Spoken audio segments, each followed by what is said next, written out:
Hello friends, నేను మీషో నుంచి first time marigold అంటే బంతి సీడ్స్ని ఆర్డర్ పెట్టాను. చాలా మంచిగా వచ్చింది క్వాలిటీ. అయితే వాళ్ళు ఇన్స్ట్రక్షన్స్ కూడా ఇచ్చారు, ఎలా నాటుకోవాలి, ఎలా సోక్ చేయాలి సీడ్స్ని, అండ్ కొంచెం కోకోపీట్ ఇచ్చారు. అండ్ ఇంకోటి నేను నెట్ ఆర్డర్ చేశాను, అదే పందిర్లాగా కట్టుకుందామని. అండ్ ఇవైతే నేను ఎలా నాటుకుంటున్నాను, ఎలా సోక్ చేస్తున్నానో చూడండి. కొంచెం కోకోపీట్ కూడా ఇచ్చారు.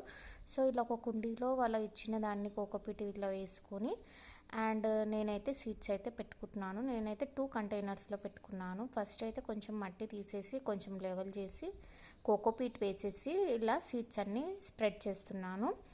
అంటే మీకు నచ్చిన పద్ధతిలో మీరు చేసుకోండి. నాకైతే ఇలాగనే వచ్చు కాబట్టి నేను ఇలాగనే చేస్తున్నాను. అండ్ దీని మీద మళ్ళీ కొంచెం మట్టి వేసి కవర్ చేసేసి వాటర్ పోసేయడమే. అండ్ ఇంకో కంటైనర్లో కూడా సేమ్ ప్రాసెస్ చేశాను. చాలా మంచిగా వచ్చింది క్వాలిటీ కూడా. అండ్ వాటర్ పోసుకొని పెట్టేసుకున్నాను.